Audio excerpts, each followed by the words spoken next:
एक राजा अपनी वीरता के लिए प्रसिद्ध था। वह अपनी प्रजा का बहुत ध्यान रखता था। एक बार वह अपने राजगुरु के साथ राज्य भ्रमण के लिए निकला। राज्य में लोगों की खुशहाली देखकर उसके अंदर घमंड के भाव आने लगे। वह मन ही मन सोचने लगा कि मैं कितना महान राजा हूँ। मैं बहुत अच्छी तरह अपनी प्रजा का पालन पोषण कर रहा हूँ। सब कितने खुश हैं और ये सब सिर्फ मेरी ही वजह से हो रहा है।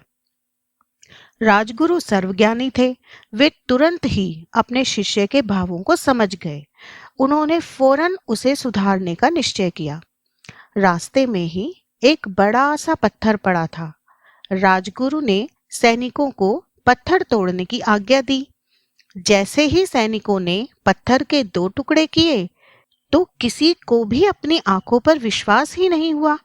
पत्थर के बीचों बीच थोड़ा सा पानी जमा था, जिसमें एक छोटा सा मेंढक था। पत्थर टूटते ही वह कैद से निकलकर भागा। सब हैरान थे कि ऐसा कैसे हुआ। वह पत्थर के अंदर कैसे जिंदा था और वहां पानी कहां से आया। अब राजगुरु राजा की तरफ पलटे और बोले कि अगर आपको ऐसा लगता है कि आप पूरी प्रजा का पालन पोषण कर रहे हैं तो बताइए, पत्थर के अंदर मेंढक का ध्यान कौन रख रहा था। बताइए, कौन है इस मेंढक का रखवाला। राजा को अपनी गलती का एहसास हो गया। उसे अपने अभिमान पर पछतावा होने लगा।